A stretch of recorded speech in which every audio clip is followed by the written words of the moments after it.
जिनवाणी विराजमान मधु जी।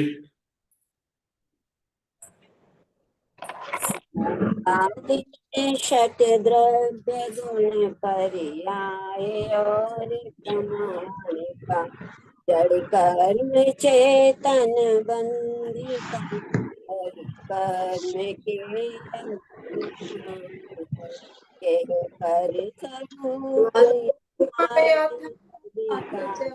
जो किया पुकारे उसके लिए जिनवाणी वंदना शतबार वंदना शतबार।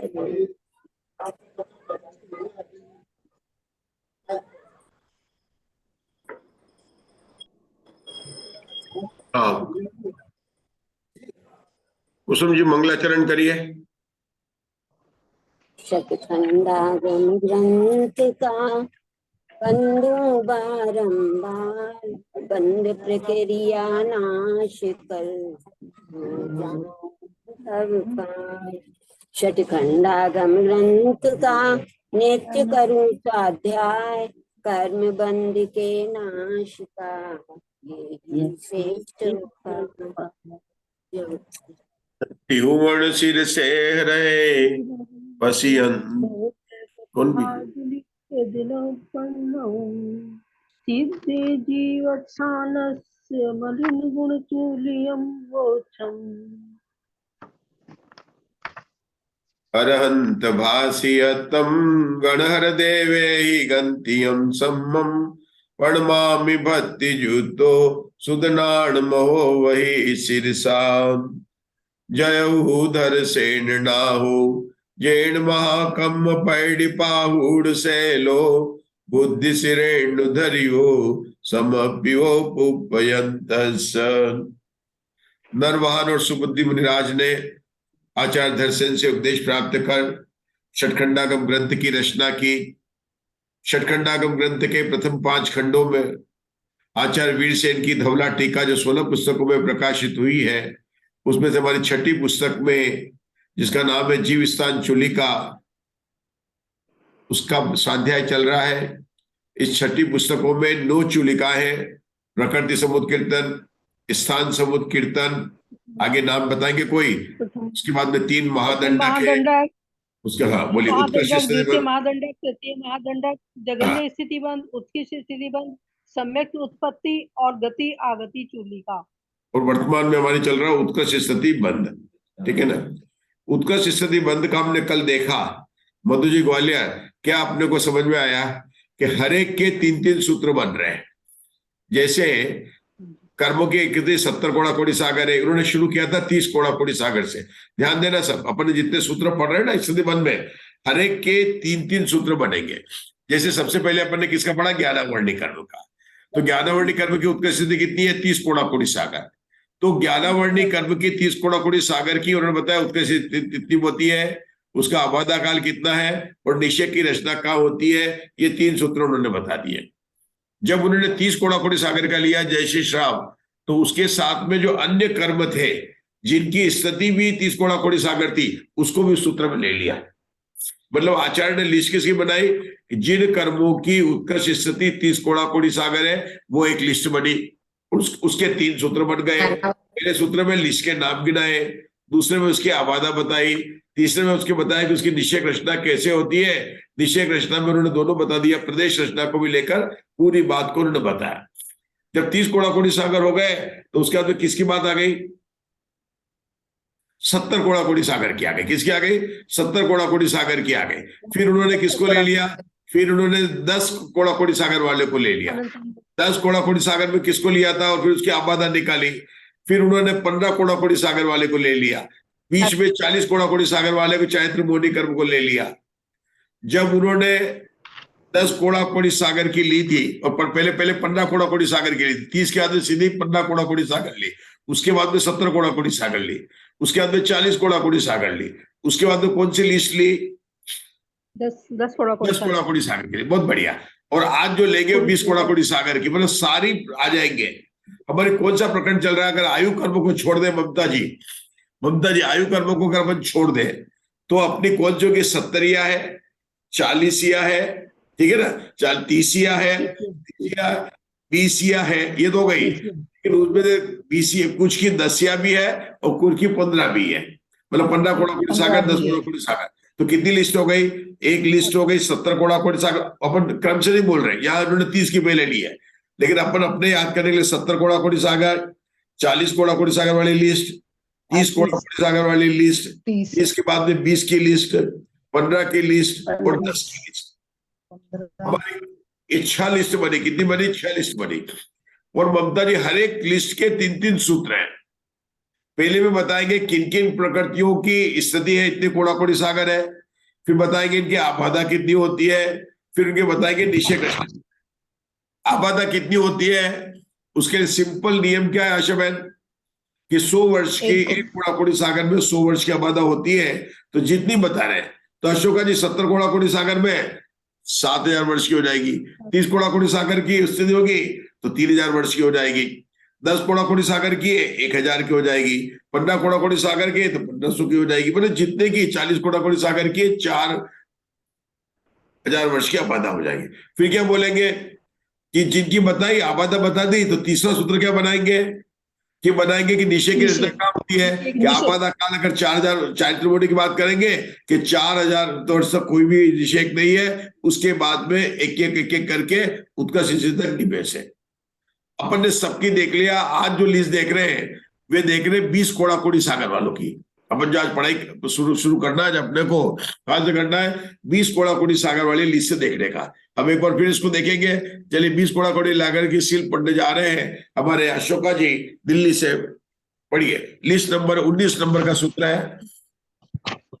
19 नंबर का सूत्र है, प्रश्न नंबर है 163। हाँ, नौंसवेद अरधि सोग भय दुगुंचा निरगदी तिरिक गदी इंद्रिय पंचेंद्रिय जादी ओरालिये वे उविये तेजा कम्मये शरीर कुंड ओरालिये वे उविये शरीर अंगोवंग असंपत्ति देवट संगठन वर्ण गंध रस फास निरगदी तिरिक गदी पाव गाणु पूवी अगरु लघु अगरु अलहु उघात परघात उसास आदाव उज्जो अपसत विहाय गदी तस स्थावर बादर पज्जत पत्ते शरीर अथिल अशुभ दुर्भग दूसर अनादेज अजस्कीति निमिनम नीचा गोदानम उक्कसगो टिद्धि बंदो वीस सागरोवम कोड़ा कोड़ियो। रुकेंगे। अब इसके लिए हिंदी में लिस्ट पढ़ने जा रहे हैं। ममता जी दोषी पढ़ेंगे हिंदी में। आपने पढ़ी, अब इसको पढ़ी। नपुंसक वेदी पढ़ी ममता दोषी हिंदी में। नपुंसक वेदी नपुंसक वेद अरति शोक भय जुगुप्सा नरक गति तिर्यक गति एकेंद्रिय जाति पंचेंद्रिय जाति औदारिक शरीर वैक्रियक शरीर तेजस शरीर कार्माण शरीर। रुकेंगे अब पढ़ रहे ममता जी, रुक जाएंगे। हमको पढ़ने में जल्दी नहीं करना है। अपन अभी पढ़ने में अपन रुक गए। अपन ने अभी आपने जो 2 लाइन पढ़ी है, इसमें कौन कौन से कर्म आ गए?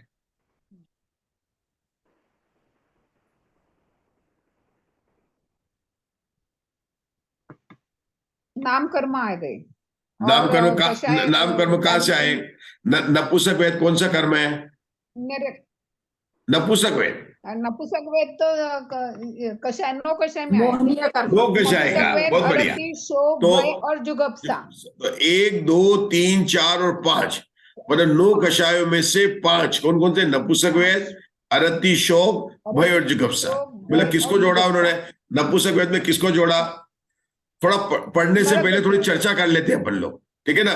पढ़ने के लिए तभी हम आपको देंगे, बहुत जल्दी पढ़ जाएंगे। आशा बहन अपनों को इसको समझना है कि कैसे कर रहे हैं। तो देखिए, इन्होंने लिखा नपुंसक वेद लिखा, अरति, शोक, भय, जिगुप्सा। हमें 9 कषाय में से इन्होंने 5 के नाम लिए, 4 को छोड़े।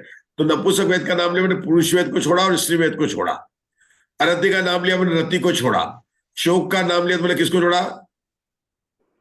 हास्य, है ना, रति अरति हास्य शो, हास्य को छोड़ा, तो हास्य को छोड़ा, रति को छोड़ा, स्त्री वेद तो पुरुष वेद को छोड़ा। मतलब क्या लिया कि 9 कषाय में जो सबसे ज्यादा अप्रशस्त थी वो पूरी की पूरी लिस्ट यहाँ पर ले ली। किसकी ले ली? अप्रशस्त। एक तो ध्यान आ रहा है कि 20 कोड़ाकोड़ी सागर की जो लिस्ट बन रही है उसमें कौन सी चीज है कि चाहे वो प्रकृति चारित्रमोहनी की हो जिसकी 40 कोड़ाकोड़ी सागर की थी, किसी की भी हो, लेकिन किसको ले रहे हैं? अप्रशस्त प्रकृति को ले रहे, लेकिन ऐसा कोई एकांत नहीं है। अच्छा, अब नपुंसक वेद के लिया तो मधु जी ग्वालियर बताएंगे स्त्री वेद को क्यों छोड़ा और पुरुष वेद को क्यों छोड़ा। अशोका जी बताइए। नपुंसक वेद है ना, तो इसलिए इसमें स्त्री और पुरुष को छोड़ा। क्यों छोड़ा? वेद की तो 10 कोड़ाकोड़ी है। पुरुष वेद की 10 हाँ, कोड़ाकोड़ी ये है। बहुत बढ़िया। पुरुष वेद की 10 कोड़ाकोड़ी सागर और स्त्री वेद की कितनी लेती है? स्त्री वेद की 15 कोड़ाकोड़ी सागर में ले, स्त्री वेद की कहा ले ली थी? 15 कोड़ाकोड़ी सागर में ले ली थी, छोड़ा नहीं। मतलब अलग अलग वेद की, 3 वेद की अलग स्थिति है। तो पहले अपन कल पढ़ चुके हैं, तो उन्होंने नपुंसक वेद को यहाँ लिया 20 कोड़ाकोड़ी सागर में, तो स्त्री वेद और नपुंसक वेद, पुरुष वेद को अलग जगह लिया। पुरुष वेद का 10 कोड़ाकोड़ी सागर, स्त्री वेद का 15 कोड़ाकोड़ी सागर और नपुंसक वेद का 20 कोड़ाकोड़ी सागर। ये 3 वेद अलग अलग हुए, अलग अलग लिस्ट में 2 जा चुके थे। लिस्ट में हमने कितनी लिस्ट बनाई ममता जी? एक लिस्ट बनी थी, सबसे पहले बनी थी 30 कोड़ाकोड़ी सागर वाले की, दूसरी लिस्ट बनी थी 15 कोड़ाकोड़ी सागर की, तीसरी लिस्ट बनी थी 70 कोड़ाकोड़ी सागर की, चौथी लिस्ट बनी थी 40 कोड़ाकोड़ी सागर की, फिर बनी थी 10 कोड़ाकोड़ी सागर की, और फिर अपने समाप्त हो गए।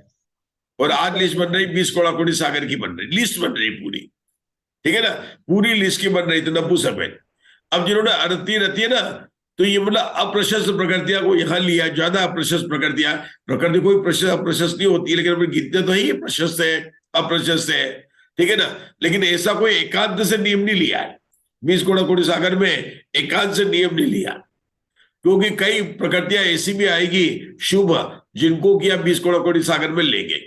लेकिन अभी ममता जी आपने पहले 5 कषाय पढ़ी, वो तो 9 कषाय का भेद था, क्योंकि जो चारित्र मोहनी कर्म की जी थी संजलन वगैरह, वो तो सब 40 कोड़ाकोड़ी सागर में चले गए थी। मिथ्या तो 70 कोड़ाकोड़ी सागर में चले गए थे। चारित्र मोहनी की किस में चले गए थे? 40 कोड़ाकोड़ी सागर में चले गए थे। बचे थे कौन से बचे थे? ये बचे 9 कषाय बचे थे। तो 9 कषाय में हमने देखा कि पुरुष वेद के साथ में जो थे वो चले गए थे 10 कोड़ाकोड़ी सागर में, स्त्री वेद चला गया था हमारा 15 कोड़ाकोड़ी सागर में, और यहाँ पर 20 कोड़ाकोड़ी सागर आ गया। इन 5 के बाद में कौन से कर्म को लिया? नाम कर्म, नरक नाम कर्म को गति, लिया। तिर्यक गति, जाति, हाँ, ये सब नाम कर्म के भेद है। तो इन्होंने सीधा ज्ञानावर्णी दर्शनावर्णी क्यों छोड़ दिया कुसुम जी? तो आ चुका पहले। वो तो 30 कोड़ाकोड़ी सागर वाले में ले ली उधर। वो ध्रुवबंदी प्रकृति है ना।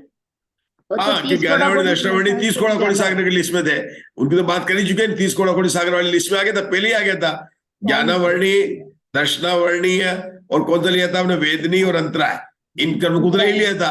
और अंतराय की 2 भेद कर देते, असाता वेदनी ले लिया था, साता वेदनी को बाद में ले लिया, तो दोनों ले लिए थे असाता वेदनी। तो छोड़ा किसी को नहीं, जो बचे थे। आयु कर्म की बात तो बाद में करेंगे। तो अब इन्होंने किसकी गति शुरू कर दी? नाम कर्म की भेद के शुरू कर दी। और नाम कर्म में पहले पिंड प्रकृति में देखते हैं, तो अपन क्या देखते हैं? 4 5 45, 5 5 6 6 2 3 4, और फिर वर्णादि को लेते हैं, ये लेते हैं अपन लोग, लेते बराबर लेते। तो इनमें 4 में से जो अशुभ गतियां हैं, नरक गति और तिरंज गति, ये 2 गतियां कौन सी मानी? अशुभ गति मानी गई है, तो उसको इसमें ले लिया उन्होंने, ठीक है ना। तो ये इन्होंने 2 आयु को यहाँ पर नरक गति, ये ध्यान देखने का है। जब उन्होंने ये दोनों लिया, नरक गति लिया, तो उसके साथ में कौन सी? तिरंज गति, एकेंद्रीय जाति भी ले लिया। देखो, एकेंद्रीय जाति को यहाँ लिया, पंचेंद्रीय जाति को भी। देखो, ऐसा नहीं कह सकते अशुभ है। अब 5 इंद्रिय में सबसे अगर अपन माने तो एकेंद्रीय अशुभ हुई, लेकिन पंचेंद्रीय शुभ हुई। तो शुभ और अशुभ को लिया, तो ये एक को ले लिया, यहाँ पर पंचेंद्रीय को ले लिया। औदारिक शरीर और वैकृतिक शरीर, वो तो इसलिए ना कि नरक गति के साथ में वैकृतिक शरीर बंधेगा और तिरंज गति के साथ में औदारिक शरीर बंधेगा, इसलिए उन्होंने ले लिया। फिर तेजस और कार्बन शरीर क्यों लिया मुग्धा जी ग्वालियर? वो तो हमेशा ही बनता है, इनके साथ में बंधेगा, उनके 20 कोड़ाकोड़ी सागर की स्थिति। चलिए पढ़िए ममताज दोषी, आगे की लिस्ट। हुंडक संस्थान, हुंडक संस्थान, औदारिक शरीर अंगोपांग, वैक्रियक शरीर अंगोपांग, असंप्राप्त स्फुरपाटिका सहनन, वर्ण गंध रस स्पर्श, नरक गती प्रायोग्यानापूर्वी, तिर्यक गती प्रायोग्यानापूर्वी, अगुरु, ये इन्होंने पिंड प्रकृति ली। अभी इधर ये लेंगे क्या, अगुरु, अगुरु लघु उपघात परघात उच्चवास, आताप उद्योत अप्रशस्त व्यायगुति, त्रस स्थावर बादर पर्याप्त प्रत्यक्ष शरीर अस्थिर अशुभ दुर्भग दुस्वर अनादय अयश कीर्ति निर्माण और नीच गोत्र, इन प्रकृतियों का उत्कृष्ट स्थितिबंध 20 कोड़ाकोड़ी सागर है। हाँ अशोका जी, इन प्रकृतियों के बीच में मुझे संख्या लिखनी है, कितनी प्रकृति है? इन प्रकृतियों लिखा ना, इन प्रकृतियों का 20 कोड़ाकोड़ी सागर है, तो कितना लिखेंगे? इन 43 के 37, 43 आया, बहुत बढ़िया। आपने, मेरे पता था आप काउंट करेंगे, मेरे को ऐसा लगता है 37, लेकिन आपने काउंट किया, सही किया होगा।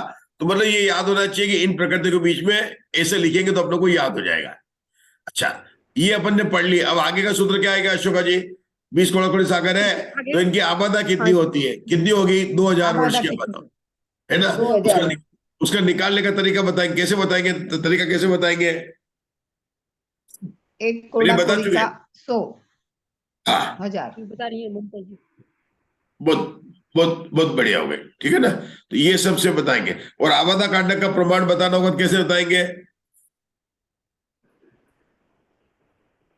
उत्कर्ष स्थिति में गुणादि आयाम का भाग देने पर आबादा कांडक आएगा।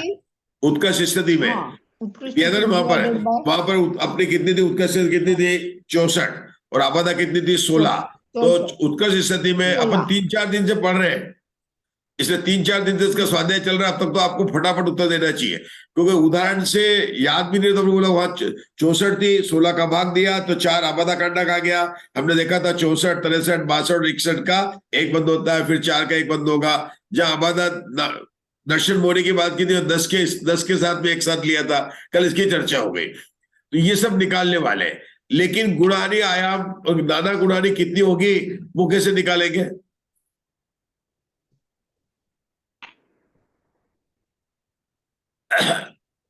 नाना गुणानी, जैसे नाना गुणानी अपन ने कितनी मानी थी? 6 मानी थी अपन ने। जब अपने ज्ञानावर्णी कर्म की ली थी तो ज्ञानावर्णी कर्म की 6 मानी थी और गुणानी आयाम 8 माना था। 48 निषेध थे ना, तो 48 निषेध का कैसे निकला? गुणानी आयाम और गुणानी आयाम हर एक में 8 की थी। 512, 480, 448, ये पूरी लिस्ट बनाई थी अपने कल। तो 8 का निषेध और 6 गुणानी थी। वो किसकी थी अशोका जी? किसकी थी? वो ज्ञानावर्णी कर्म की थी, है ना? अगर हमें गुणानी निकालनी, नाना गुणानी निकालनी है अन्य कर्मों की, तो कैसे निकाली थी? मैं बताता हूं, देखो ध्यान देना। पर हमने कहा था, माना कि पल्ले के जो अर्धछेद है उसमें से उसकी वर्ग चला के अर्धछेद घटाने पर दर्शन मोहनी की नाना गुणानी का प्रमाण आता है। और पल्ले मान लिया था अपन ने, तो 14 आई थी। कितनी आई थी? 14 आई थी। और ज्ञानावर्णी कर्म का निकाला तो 3/7 आया था। अब आज यहाँ 20 कोड़ाकोड़ी सागर का निकालेंगे तो कितना आएगा? 14 गुणा 2/7, तो 4 आ जाएगी। मतलब इन 20 कोड़ाकोड़ी सागर वाले स्थितियों की नाना गुणानी कितनी होगी? 6 नहीं होगी, 4 होगी। कैसे निकाला था? दर्शन मोहनी की कितनी निकाली थी? 14 निकाली थी। कैसे निकाली थी? पल्ले के अर्धछेद थे 16, 14 निकाले थे ना मैंने। पल्ले के अर्धछेद थे 16, पल्ले की वर्गशाला थी 4, उसके अर्धछेद थे 2, तो 16 में से 2 घटाए तो 14 जो किसकी आ गई थी? दर्शन मोहनी कर्म की नाना गुणानी आ गई थी 14। उसमें 3/7 का भाग दिया था तो ज्ञानावर्णी की 6 आ गई। लेकिन आज हमारी कर्म कितने की? 20 कोड़ाकोड़ी सागर की है, तो 2/7 का गुणा करेंगे तो 14 गुणा 2/7, उत्तर कितना आएगा? 4 आएगा। 7 दूनी 14, 2 दूनी 4 आ जाएगा। बताओ अशोका जी कैसे होता है? अशोका जी बताओ, थोड़ा हिम्मत करो। नहीं लिखा। मैं बताता हूँ ना। अपन ने टेबल देखी थी ना, टेबल खोल लो। वो टेबल वाले, वो टेबल में कितनी गुणानी थी? 6 गुणानी थी। वो टेबल किसकी थी? जो 6300 कर्म परमाणु मानकर अपन ने टेबल बनाई थी, वह टेबल बनी थी ज्ञानावर्णी कर्म की। किसकी बनी थी? इतना तो बोलो, ज्ञानावरणी कर्म की बनी थी पेट, ज्ञानावर्ण कर्म की। ज्ञानावरणी कर्म की बनी थी, है ना, क्योंकि वहां पर ली थी, क्योंकि 6 गुणानी ली थी ना, तो 6 गुण किसकी आई थी कि 14 गुणानी तो नाना गुणानी होती है उसकी, दर्शन मोहनी की, और इसकी होती, वो तो 70 कोणाकोटि सागर है, तो 70 कोणाकोटि सागर वाले की होती है 14, तो 30 कोणाकोटि सागर वाले की कितनी होगी, तो 3/7 से उसको कर दिया था, तो अपने को उत्तर कितना आया था, 6 आया था, 6 आया था ना, आया था। 4। हाँ, और आज अपना कितना है, 2/7 से करेंगे तो नाना गुणाने का प्रमाण कितना आ जाएगा, 4 आ जाएगा। ठीक है, बहुत बढ़िया, 4। आप लोग अच्छे, चलिए पढ़िए ममता जोशी आगे।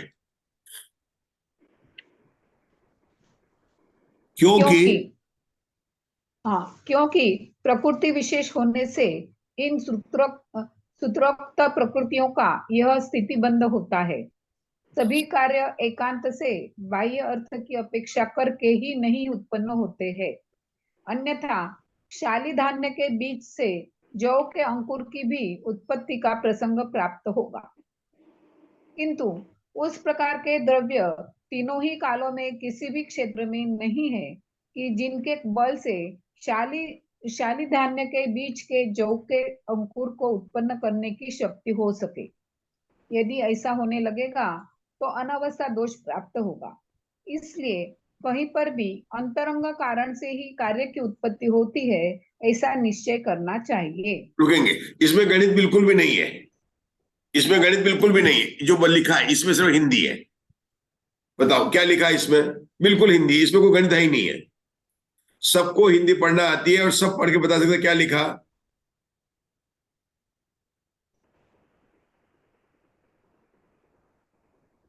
सब शांत नहीं हो सकते हैं, क्योंकि जेपी दोषी की क्लास है, सबको बोलने का है। हाँ, ममता जी देखो लास्ट में क्या लिखा, अंतरंग कारण से ही कार्य की उत्पत्ति होती है। हाँ, ये बहुत बढ़िया, बहुत बढ़िया, ये मधु जी ने सही पकड़ा, अंतरंग मतलब कारण से ही कार्य की उत्पत्ति होती रुको, अभी उत्तर पहले मधु जी ने दिया सही। क्या दिया, ये पूरे पैराग्राफ में बताया कि कार्य कैसे होता है, अंतरंग कारण से होता है, बाह्य कारण से नहीं होता है ना। जैसे बाह्य कारण में कोई वैसा देख लेना, अंतरंग में जितनी विशुद्धि है वही बताएंगे, उसी हिसाब से कर्म का बंद होगा। कोई भी कारण होगा अंतरंग कारण से होगा, बाह्य कारण से नहीं होगा। जगत तो लोकहित में देखे कि बाह्य कारण क्या है, मम्मी डैडी ने जबरदस्ती कान पकड़कर स्कूल में साइंस में मैथमेटिक्स पढ़ने के लिए भेज दिया। अब उसका अंतरंग का योग्यता ही नहीं है, कारण ही नहीं, इच्छा ही नहीं है, तो मैथमेटिक्स क्या सीखेगी वो, वापस उसको मम्मी डैडी को वापस उसको आर्ट्स में डालना पड़ेगा। मतलब अंतरंग कारण होगा, कार्य किससे होगा, कार्य की अंतरंग कारण की विशुद्धि होगी। तो यहां पर शंका कैसे बैठी है अशोका जी, कि वो जो लिस्ट बनाई थी आपने गिनी 43, मैंने गिनी नहीं है, मैं मान लेता हूं कि बड़ी लिस्ट थी। जो कहां से शुरू हुई थी, नपुंसक से शुरू हुई थी, उसकी अनति की थी, शोक की थी, भय जुगुप्सा की थी, नरक गति, पूरी लिस्ट थी।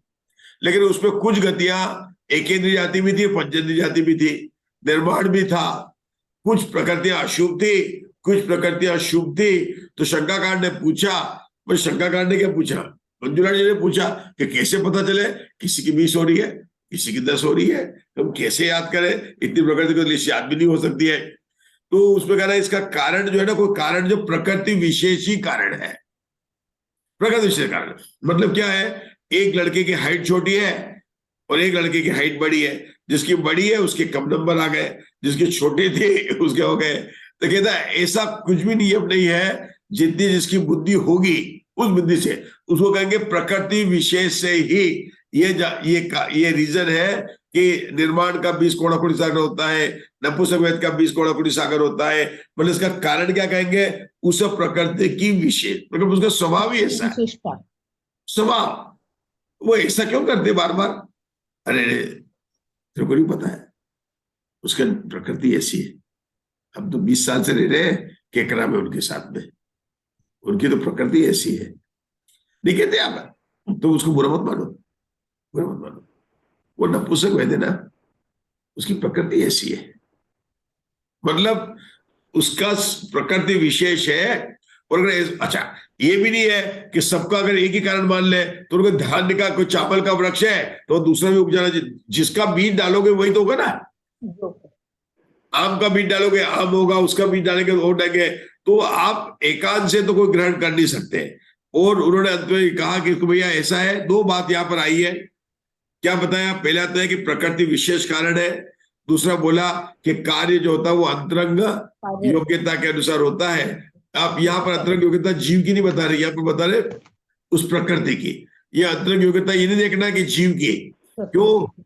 यहाँ क्या कह रहे हैं कि जो कार्बन वर्गणा है 23 वर्गणाओं में, वो जीव के साथ में विश्व से पड़ी हुई है। अपने जब अपने शरीर में कार्बन शरीर ना, उसके ऊपर कई कर्म परमाणु, मतलब अपने को जैसे अशोका जी को अभी ज्ञानावटी कर्म मानना है तो मंदिर जाने की जरूरत नहीं है, उनके कमरे में बच जाएगा।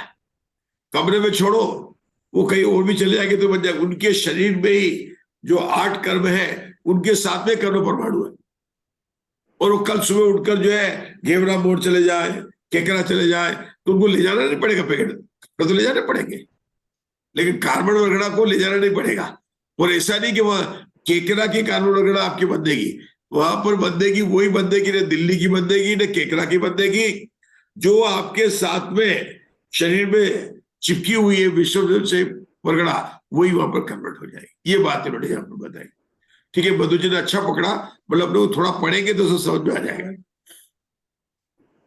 आएगा मैसेज। चलो अब पढ़ लीजिए, अशोका जी पढ़ना जब आगे। पल्युपम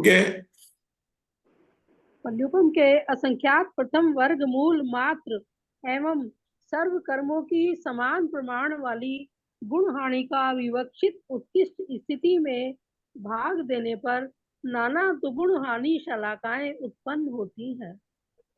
नाना दुगुण हानि शलाकाओं के द्वारा विवक्षित कर्म स्थिति में भाग देने पर गुण हानि का प्रमाण आता है। एक समय कम, दो समय कम आदि कर्म स्थितियों में अंतिम गुण हानि विकल अर्थात उत्तरोत्तर हीन होती हैं। यहाँ पर जानकर नाना गुण हानि शलाकाएं कहना चाहिए, अर्थात कर्म निषेकों का विवरण करना चाहिए। हाँ देखो, ये बात पहले आप उदाहरण समझोगे, सब याद पहले बात कर चुके हैं, सब बात आ चुकी है। पहले तो एक तो बात उन्होंने बता दी है कि कर्म कोई भी हो, गुण हानि का आयाम 8 है, केवल नाना गुण हानि की जो है नंबर चेंज होता है। मतलब जैसे दर्शन मोहनी की 14 ली, ज्ञानावटी की 6 ली, अभी अपने 20 कोड़ा के 4 ली, लेकिन गुण हानि का आयाम सबका 8 ही रहेगा। कितना रहेगा? 8 ही रहेगा। अब ये बताते पहले वही मैंने बताया था अवादा कांडक है, तो अगर अशोका जी आप इसको पढ़ोगे ना उदाहरण को, तो सब याद आ जाएगा पुराना कि 48 में तो क्या भाग दिया उन्होंने। यहां मान लो उत्कृष्ट 48 है, आबादा काल 16 है, और गुण हानि का आयाम कितना हो गया तो उन्होंने बताया, निकाल लिया उन्होंने, 8 है ना। और गुण हानि का आयाम 8 है, तो नाना गुण हानि का प्रमाण कितना आ गया? 4। ये नया फॉर्मूला बता दिया नाना गुण हानि का निकालने का। अपन ने पहले क्या निकाला? उत्कृष्ट स्थिति 18 है, आबादा काल 16 है, तो आबादा में नाना गुण हानि का जो प्रमाण होता है वो उन्होंने निकाल दिया 18 - 16/4। अब यदि कर्म स्थिति 1 कम हुई तो नाना गुण हानि कितनी हो गई? 1 कम, ये उन्होंने बता दिया कितना। 3 गुण हानि का आयाम तो 8 ही रहेगा, किंतु अंतिम गुण हानि का आयाम 7 रहेगा। उन्होंने बोला ना, तो आपने बोला सब गुण हानि का अगर आयाम 8 मानेंगे तो जनरल बता दिया था, लेकिन क्योंकि हर एक की आबादा अलग अलग है, तो किसी अंतिम गुण हानि का जो होगा उसका आयाम अलग अलग रहेगा। वो जितना बचेगा उतने, जितने निषेक बचेंगे उतने ही रहेंगे। इन्होंने क्या किया? 48 निषेक समान रखे और गुण हानि की आबादा बढ़ा दी, उत्कृष्ट बढ़ा दिया, तो अंतिम में बच गए। जैसे आपके पास में 48 ही है और आपको बांटना है कितने? 8 में बांटना है, और अगर आपके पास में 58 है तो सब जगह 8 का भाग देंगे तो अलग अलग आएगा। तो अंतिम जो गुण हानि बनेगी उसके अंदर क्या होगा कि जितना शेष बच जाएगा उतना ही आएगा। एक बार फिर इसकी चर्चा करेंगे समय होने से। अभी हम यहाँ पर लॉग आउट करके पुनः लॉग इन करेंगे। बोलो भगवान महावीर की जय, देवादिदेव परमात्मा की जय, वितरागी भगवंतों की जय।